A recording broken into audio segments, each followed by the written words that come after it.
A parábola do rico e o mendigo, que está em Lucas 16.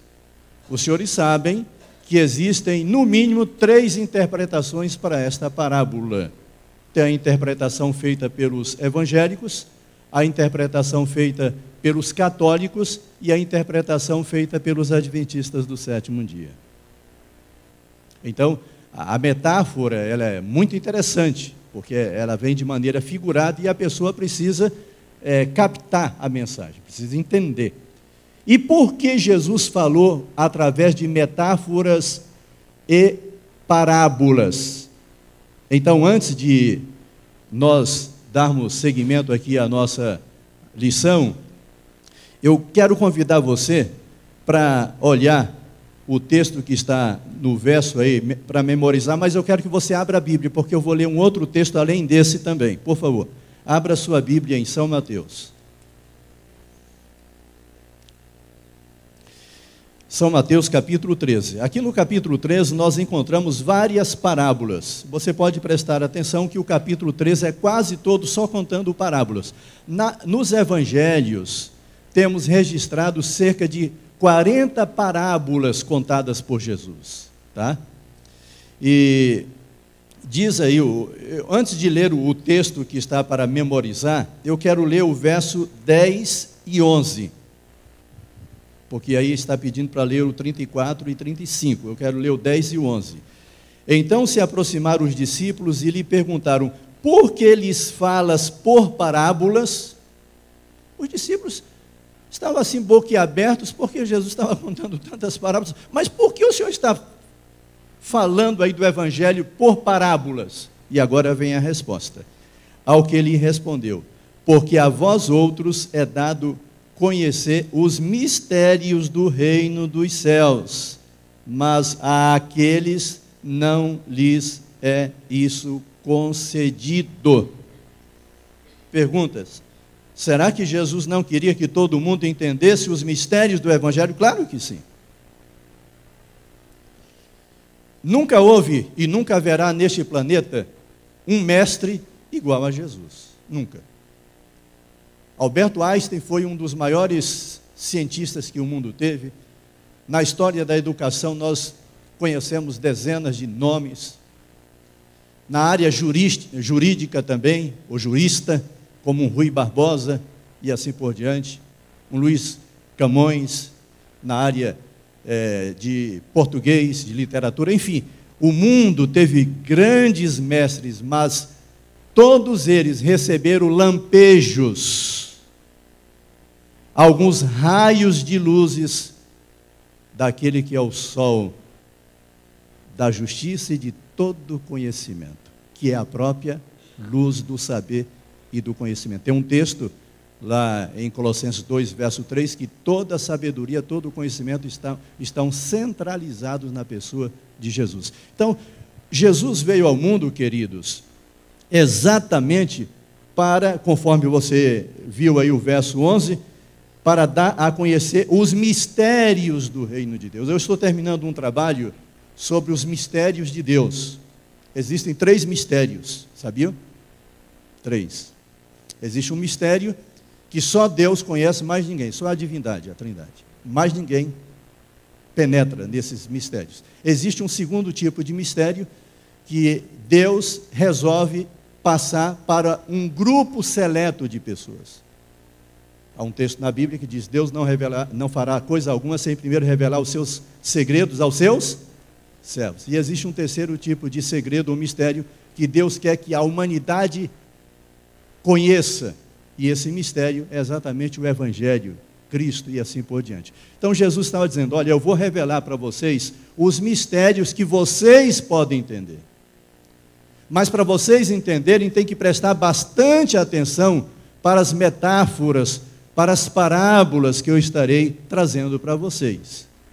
E os senhores vão ver que alguns entendiam de uma maneira e outros de outra. Bem, então, metáfora é exatamente isso. Camões, explicando o que é uma metáfora, ele cita um texto que diz assim: amor é fogo que arde sem poder ver. Então ele está dizendo o seguinte, que o amor é semelhante a fogo que arde, mas ninguém vê. Então isso é uma metáfora. Bem, diante desta parte introdutória, nós queremos agora partir para o estudo da lição, o que Jesus ensinou para os discípulos, e o que Jesus queria que os discípulos ensinassem para as pessoas. É isso que a lição, o conteúdo da lição é exatamente esse. E só mais um detalhe. A Bíblia está recheada de doutrinas. A Igreja Adventista tem 28 crenças fundamentais. Muitas vezes nós explicamos as doutrinas adventistas com gráficos, não é isso? Explicamos de várias maneiras. E Jesus, ele resolveu explicar as doutrinas da Bíblia de maneira bastante fácil, indo aonde as pessoas estavam. Isto é, há uma verdade sublime dentro do ensino. Toda pessoa que for ensinar, ela tem que partir do conhecido para o desconhecido. Por exemplo, se você chegasse numa tribo indígena que nunca tivesse visto um avião, e se você tentasse explicar o que é um avião, só existia uma maneira de você explicar para um indígena, para um índio, o que é um avião, só uma maneira. Você diria, olha, o avião é um grande pássaro que voa e tem asas de ferro. Aí ele começaria a entender o que é um avião. Tem tantas coisas no céu que você nunca viu, nós nunca vimos, nem passaram pelos nossos ouvidos, a nossa mente, nosso coração. Então, como entender coisas que nós nunca vimos? Aí entra em cena as parábolas e a metáfora. Muito bem. Alguém tem alguma coisa a acrescentar aqui no início dessa introdução? Pois não?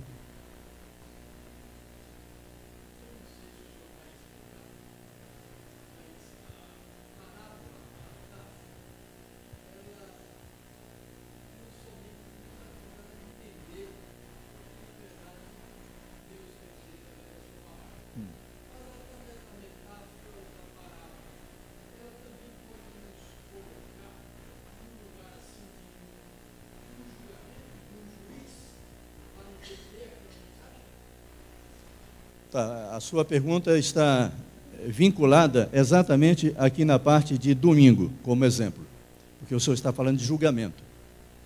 Então, muitas vezes a gente pode julgar, eu digo a gente, Jesus, ele muitas vezes ia julgar uma pessoa usando uma metáfora para a pessoa entender e ela própria conscientizar. Aí entra em cena qual parábola do Antigo Testamento?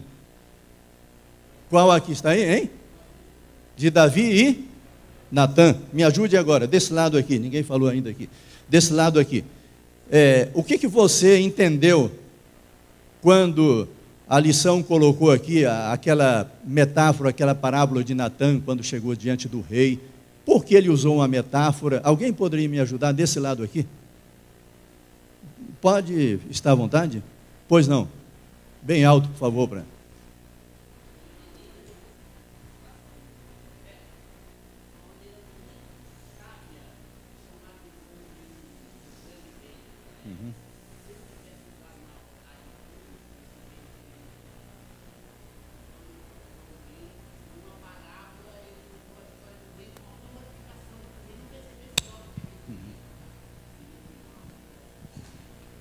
Certo.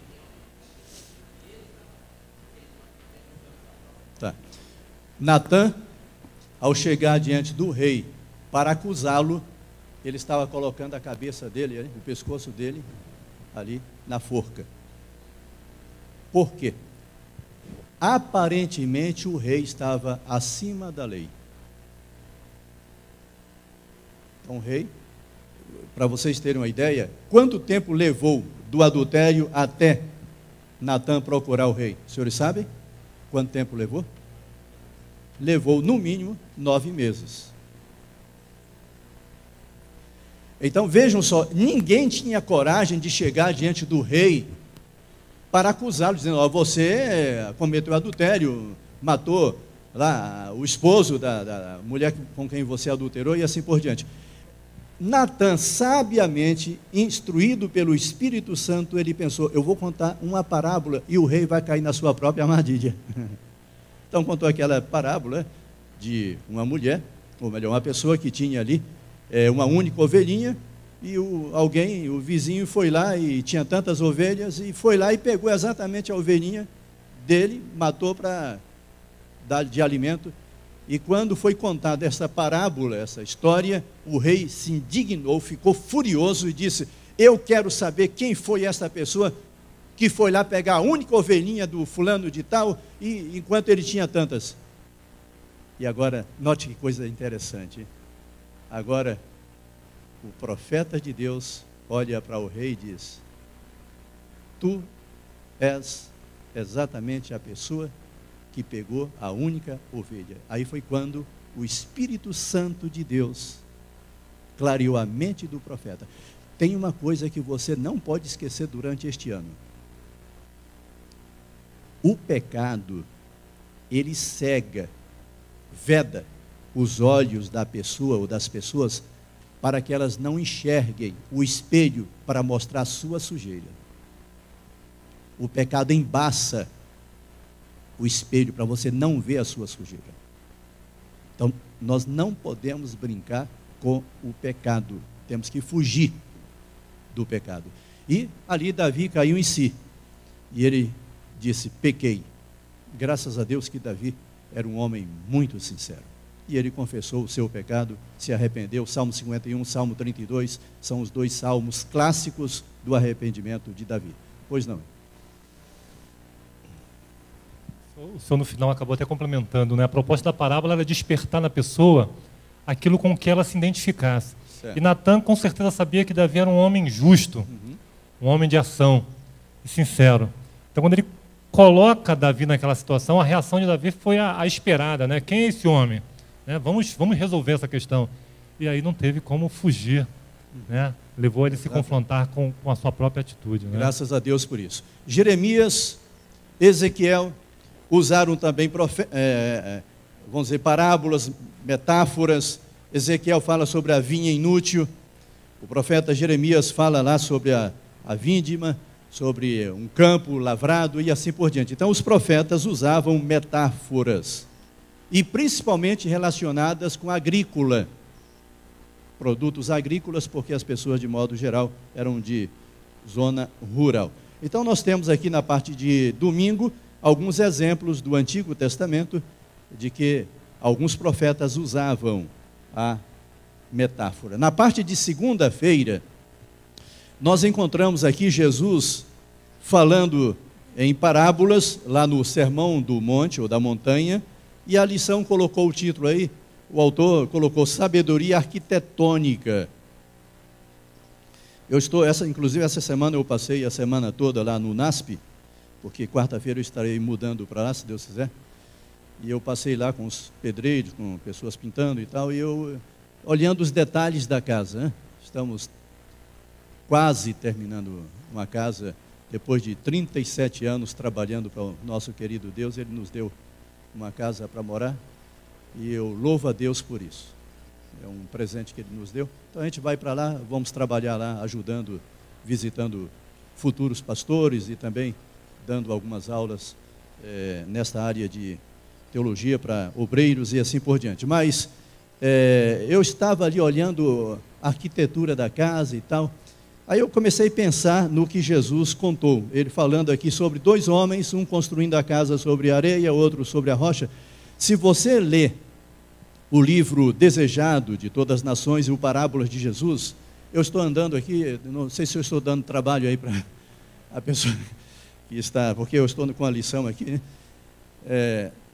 Então vejam só, irmãos, esses dois livros, Desejado de Todas as Nações e o Parábolas de Jesus, diz que devido à topografia da região onde Jesus pregou, porque Jesus não ultrapassou os limites de 200 quilômetros, com exceção quando ele foi ao Egito, seus pais o levaram. Jesus, ele não andou mais de 200 quilômetros, num raio de 200 quilômetros. E essa topografia, isto é, a terra onde Jesus trabalhou pregando, era uma terra muito acidentada. Havia muitas pedras, montes. Então Jesus, ele via, a irmã White, ela cita isso. Existiam casas que eram feitas lá na montanha, em pedras. Levavam anos e mais anos para as pessoas fazerem aquelas casas. Inclusive, foi feita uma grande torre, a Torre de Macairo, onde o rei Herodes, ele ficava o maior tempo, porque era um lugar de proteção. E nesses lugares eram protegidos, inclusive de assaltos, de bandidos e assim por diante, porque ficava num lugar bem, assim, protegido. Enquanto que o livro também, os livros dizem que muitas casas eram feitas na planície. Agora vem a questão de Jesus contar esta parábola. A serva do Senhor diz que quando havia muita chuva, as águas, elas começavam a descer montanhas abaixo. Elas vinham agora descendo aquele aguaceiro, aquelas enchentes. E quando chegavam embaixo, elas se uniam, porque vinham de vários lugares. E quando elas se uniam, formavam pequenos rios. E quando eles vinham, levavam dezenas e dezenas de casas que tinham sido construídas na areia, isto é, em lugares baixos, né, sem fundamento. Então, eram destruídas. Qual é a moral? O que Jesus queria ensinar com esta parábola? A rocha, vários textos na Bíblia dizem que Jesus é a rocha. Ele é a rocha dos séculos. A areia representa ensinamentos falsos, doutrinas falsas, costumes falsos. Então, quando uma pessoa alicerça a sua casa, isto é, a sua vida espiritual sobre a rocha, que é Cristo, podem vir os vendavais, as provações, as dificuldades, os problemas da vida, esta casa nunca vai cair. Eu conheço pessoas dentro da igreja adventista, eu fui pastor de 60 igrejas, e eu cheguei a conhecer pessoas que estavam na igreja há 65 anos, o avô da minha esposa, por exemplo. Então, muitas pessoas permaneceram na igreja até o fim, alguns morrendo com 80, 90, até 100 anos.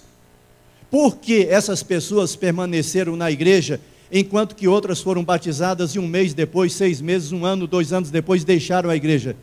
A resposta é simples. É porque na hora da provação, na hora da dificuldade, na hora em que alguém olhou com rabo de olho para outra pessoa, ela pensou, puxa vida, não é essa a minha igreja. Essa igreja não gosta de mim. Ou quando você chegou, foi maltratado, aí, não digo você, mas alguém que deixou a igreja. Eu já encontrei pessoas que falaram da igreja adventista porque, eu fui lá na igreja, me trataram mal e tal. Essas pessoas, na hora que a enxurrada, os rios, os vendavais vieram sobre elas, elas não tinham os pés alicerçados sobre a rocha e caíram. Quer você se manter firme dentro da igreja adventista do sétimo dia, até o fim? Existem 3 segredos que eu não vou passar um por um, mas está em Hebreus 12, verso 1 e 2. Lá temos 3 segredos para você nunca deixar a igreja. Bem, então, precisamos edificar a nossa casa sobre a rocha. Então, Jesus contou essa história aqui, exatamente para mostrar que nós devemos ter a nossa casa sobre a rocha, que é Jesus. E tem um outro detalhe aqui que Jesus disse no final da história. E em muitas parábolas Jesus dizia assim: o que ouve e não pratica. No Apocalipse, várias vezes aparece a expressão: quem tem ouvido para ouvir? Você sabia que tem uma diferença entre ouvir e escutar? Escutar é você ouvir o barulho do som da voz e você não assimila. Ouvir é você assimilar como uma esponja. Você assimila. Terça-feira próxima, apenas cerca de 40% das pessoas que estão aqui vão lembrar do título da lição e do tema do sermão.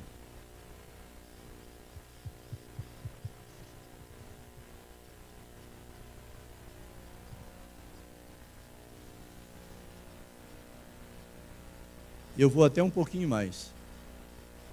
Eu não vou dizer eu duvido, mas eu vou dizer uma coisa agora. Pouquíssimas, reduzidas pessoas que estão aqui lembram do título da lição da semana passada. Que está relacionada só com o estudo das Escrituras Sagradas. Então, nós precisamos...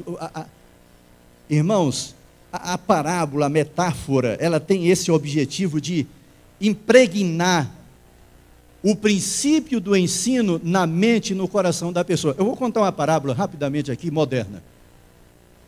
Não vou dizer totalmente moderna, mas, por exemplo, se eu fosse fazer um sermão aqui sobre a unidade, sobre a união,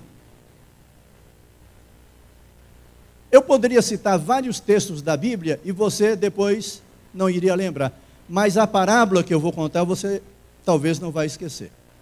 Havia um rei que queria conquistar 2 cidades. Uma com 80 mil habitantes e a outra com 50 mil habitantes. Ele chegou para o seu sábio conselheiro, porque todo rei no passado tinha um sábio, e até hoje os governantes têm um conselheiro. Ele chamou o conselheiro e disse: olha, eu preciso conquistar mais 2 cidades para ampliar o meu reino. Uma tem 80, outra 50 mil habitantes. Quantos soldados eu preciso levar para destruir essas 2 cidades? O sábio olhou para o rei e disse: eu não posso responder isso para o senhor agora. Mas como não? O senhor tem que me dar 15 dias. 15 dias? Sim, se o senhor não me der, procure outra pessoa para dar a resposta. E o rei confiava no sábio, disse: tudo bem, você tem os 15 dias. Passou-se uma semana, segunda semana, aí o rei mandou chamar o sábio. E o sábio veio. E o rei disse: e aí? Qual é a sua resposta? Aí o sábio olha para aquele rei e diz: olha, para a cidade de 80 mil habitantes, mande 20 mil soldados. E o rei disse: só? Só, pode mandar 20 mil. E preparou o exército, 20 mil soldados foram, e menos de um dia conquistou a cidade. Todos voltaram felizes, com despojos. O rei então chama agora o sábio e diz: olha, e para a cidade de 50 mil habitantes, quantos soldados eu tenho que mandar? E o sábio olha e diz: o senhor precisa mandar 30 mil. Na primeira de 80 mandou quantos? 20. Na segunda de 50 mil habitantes tinha que mandar quantos? E o rei arregala os olhos e diz: mas como? Se uma cidade de 80 mil, mandei 20 mil soldados, destruímos, e agora uma de 50 eu tenho que mandar 30 mil? Se o senhor não mandar, o senhor não vai conquistar. E o rei teve que conseguir mais 10 mil soldados, preparou o exército, foi. Passou-se um dia, 2, só no terceiro dia conseguiram tomar a cidade.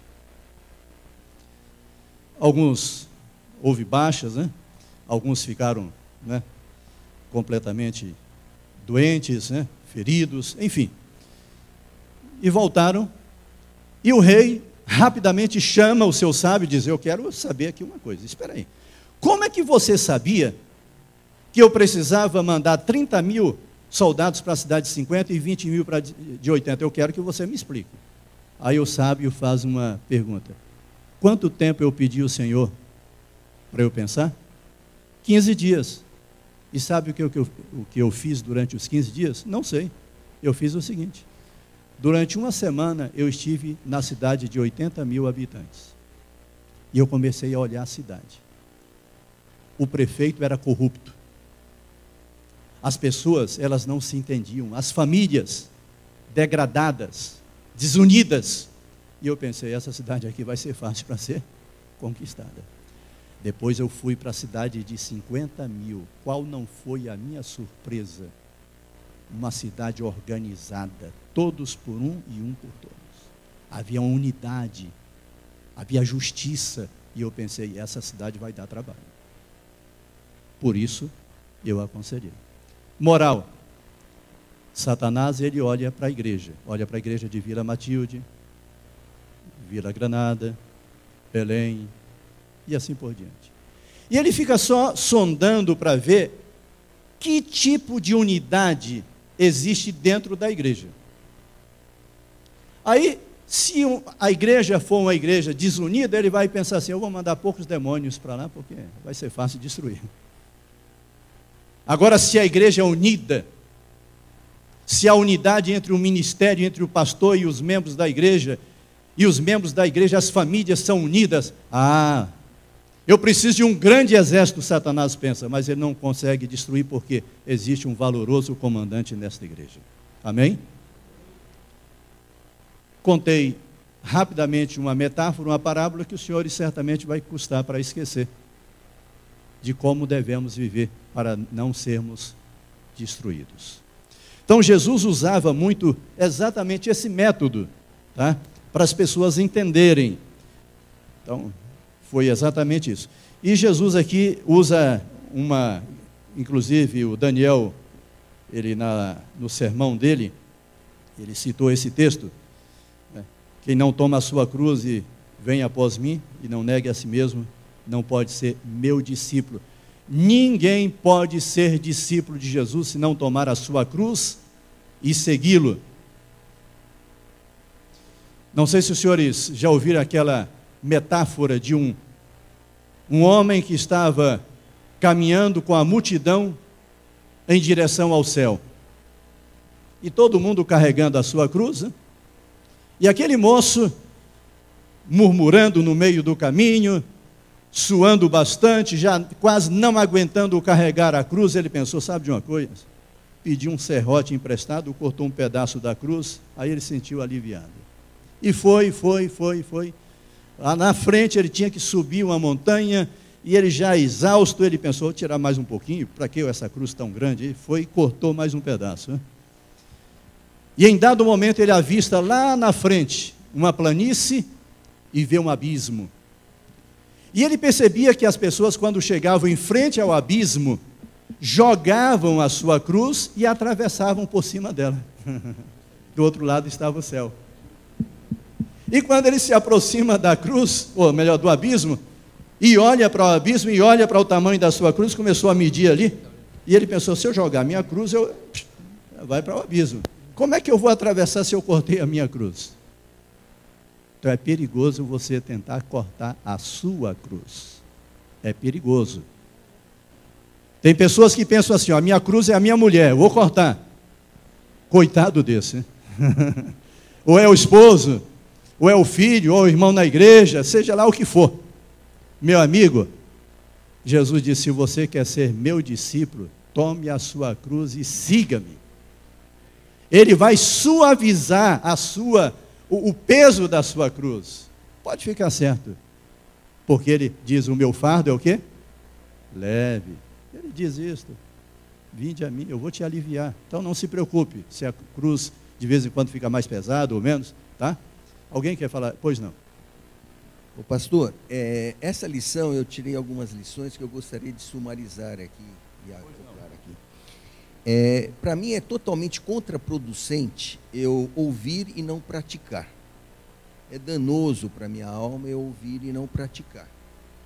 Agora, como praticar? Tá? Para eu conseguir praticar o que eu estou ouvindo, eu necessito da fé. E essa fé tem que estar alicerçada. E esse alicerce, ele vem de Deus. Se eu alicerçar na minha pessoa, é como se eu estivesse numa areia movediça profunda. Eu vou afundar. O espírito de profecia nos coloca alguns pontos que eu achei muito interessante nesta lição de segunda-feira. Um ponto é, eu devo começar os meus pensamentos sempre colocando Cristo na frente. Os meus pensamentos, eles devem vir com Cristo, senão complica a minha vida. Nós devemos colocar nossa vida tudo em ordem. Essa lição salienta bem esse ponto. Um outro ponto que eu também achei interessante, andando pela fé, nos nossos sentimentos, colocar os nossos sentimentos nas mãos de Deus. Isso é muito importante. Um outro ponto também é termos uma religião bem baseada numa fé inteligente. Nós temos que ter essa religião. Essa lição me marcou, de segunda-feira, me marcou bastante. Eu pensei bastante nisso, pastor. Certo. Muito bom. Pegando o gancho que o senhor apresentou aí, esses detalhes, na terça-feira explica melhor como praticar. Eu falei sobre ouvir, para guardar, reter. Praticar, na parte de terça-feira, tem um segredo aí. Jesus, quando conta a parábola do semeador, reside todo o segredo do praticar. Como? Porque Jesus está falando aqui a respeito de 4 tipos de pessoas, ou 4 tipos de terras, ou 4 tipos de corações. Dependendo do tipo de coração que eu tiver, vou praticar ou não. Exatamente, a semente é única, que é a mensagem, é passada. O receptor, o problema não está na semente, e sim no receptor, na terra.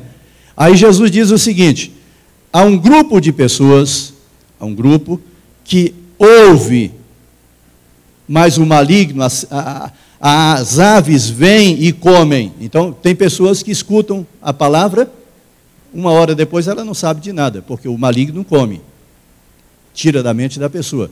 Jesus fala também sobre aquele solo rochoso, é onde a mensagem cai no coração da pessoa, mas devido os problemas da vida, a pessoa está tão angustiada com problemas, com dificuldades, que ela não consegue captar, como receptor da mensagem, ela não consegue assimilar, guardar.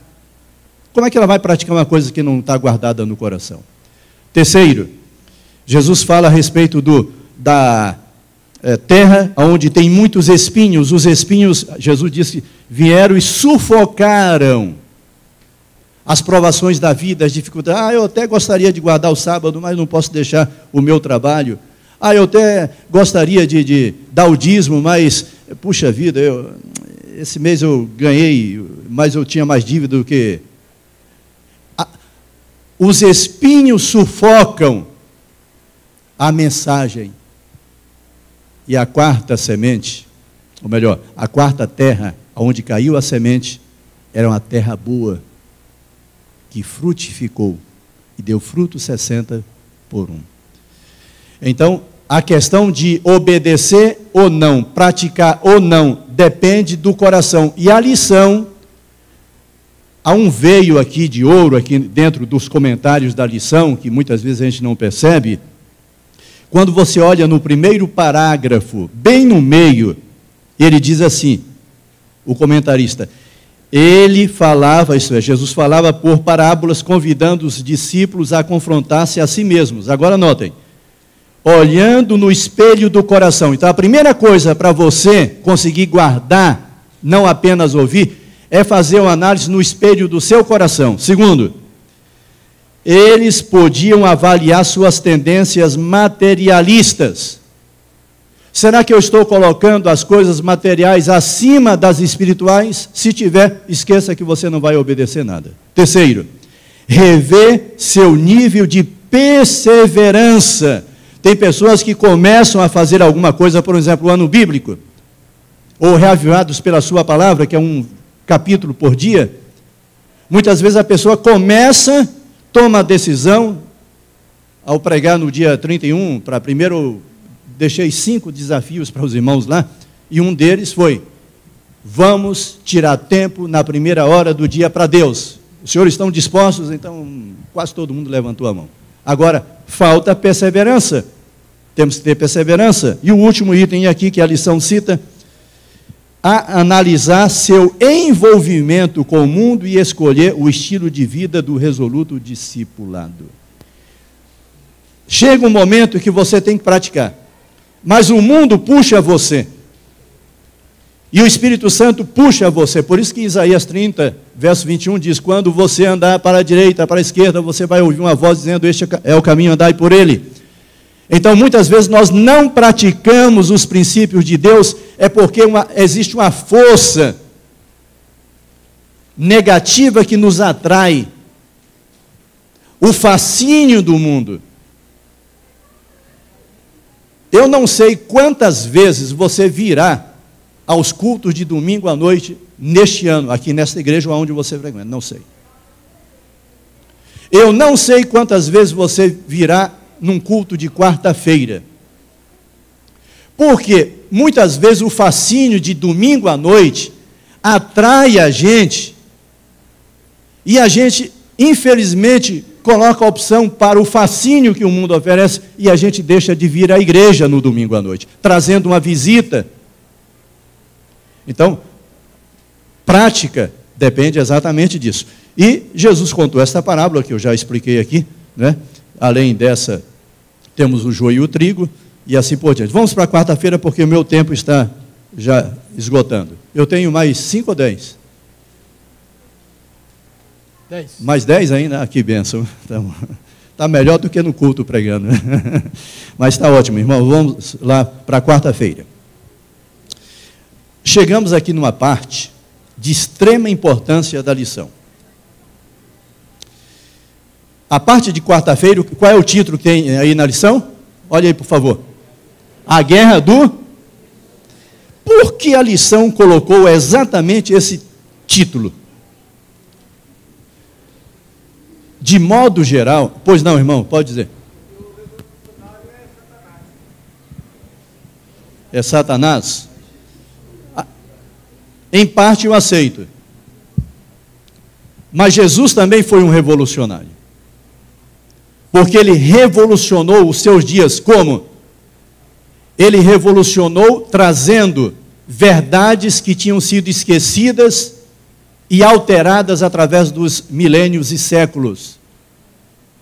E a lição, agora vem a parte que no início eu disse que muitas vezes uma metáfora, ela tem 2 sentidos, isto é, alguém pode entender de uma maneira e outra de outra maneira.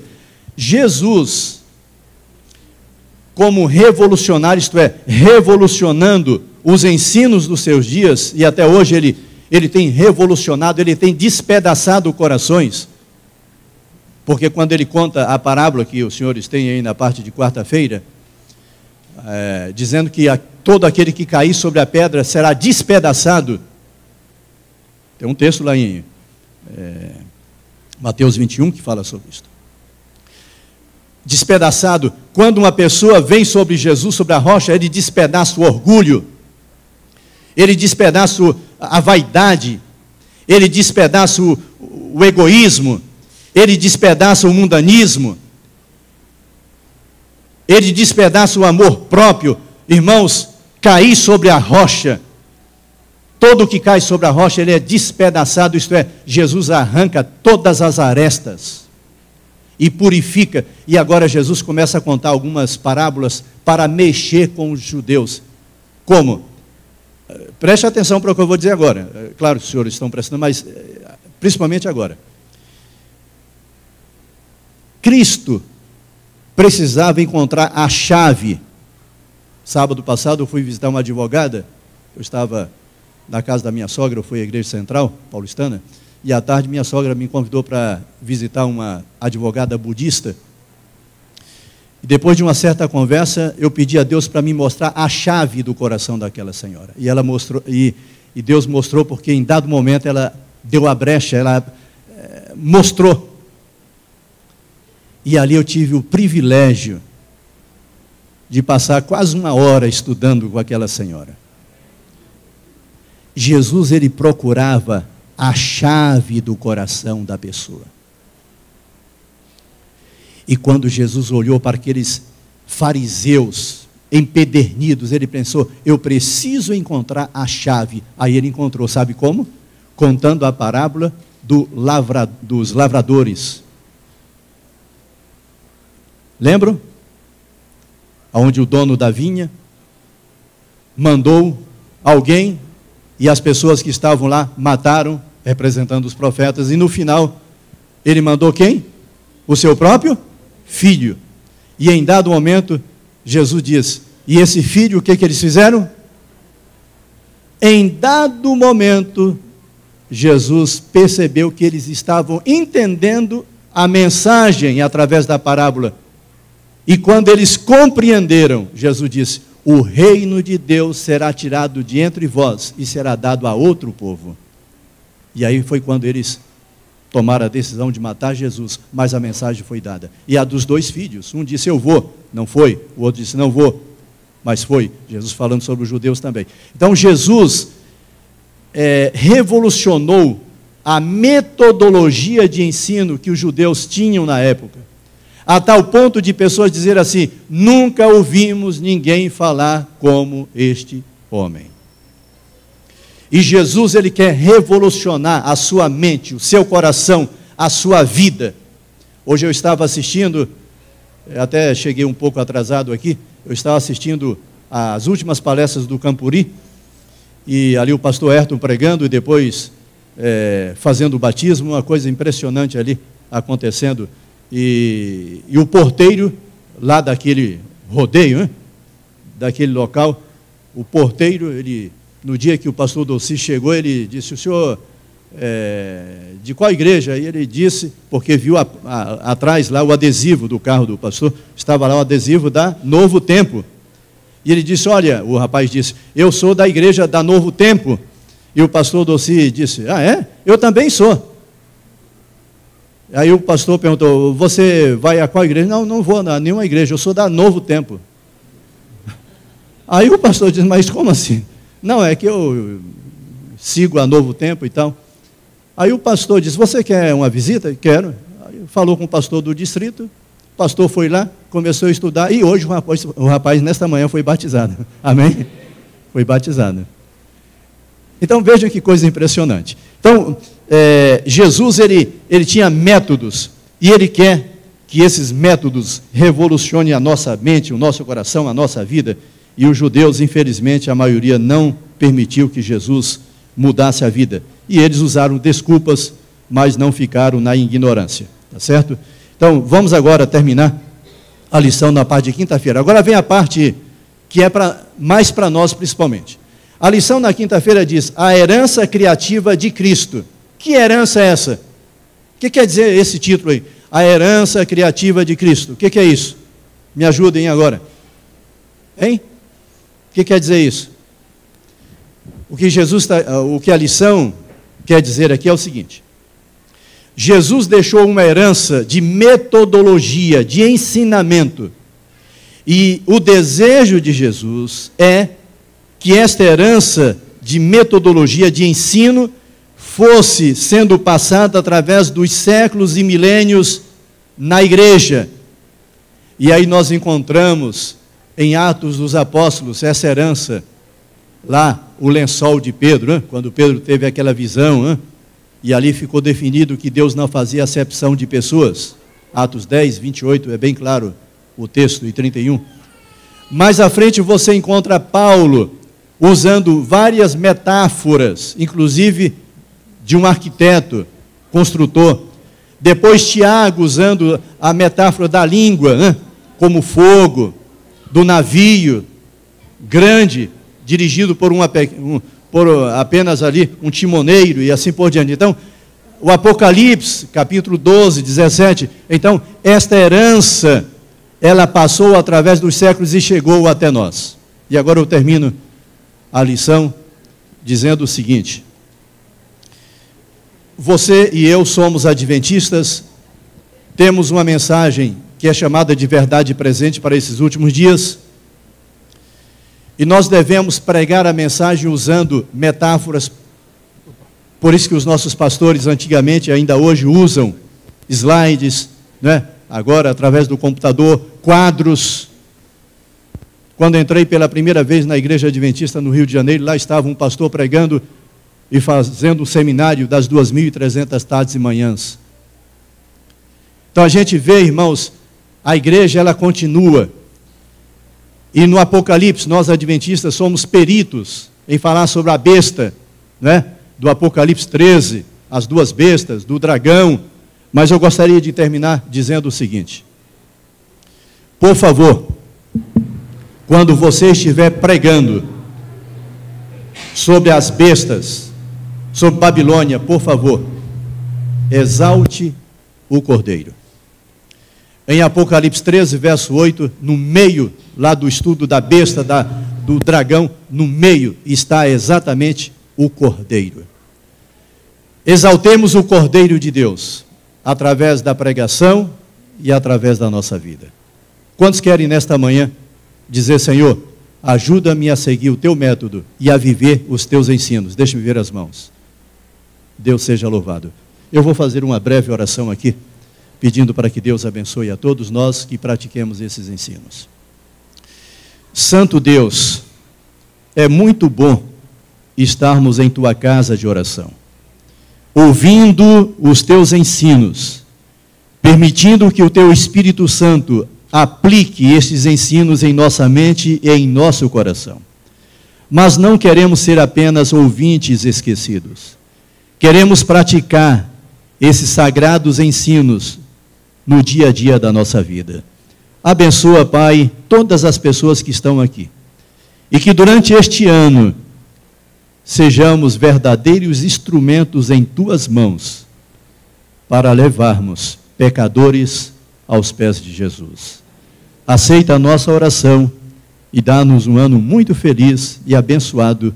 Em nome de Jesus te pedimos e agradecemos. Amém, Senhor. Amém.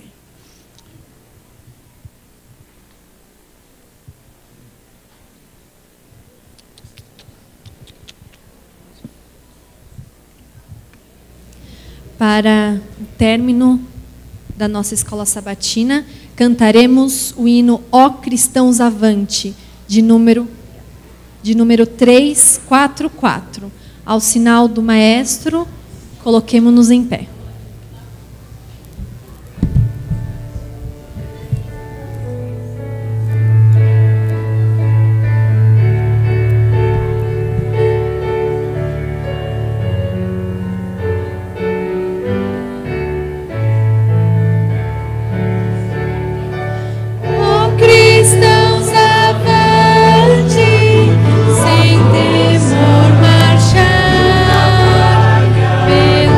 Cruz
orar.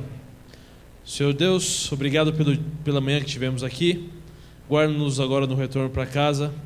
Mande os teus anjos para estar conosco. Nos dê um bom restante de sábado. Por Jesus. Amém.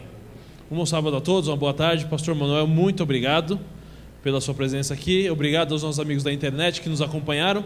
Hoje às 17h30, professores interessados em ser professor estejam conosco aqui para a nossa reunião. Uma boa tarde e até o próximo culto.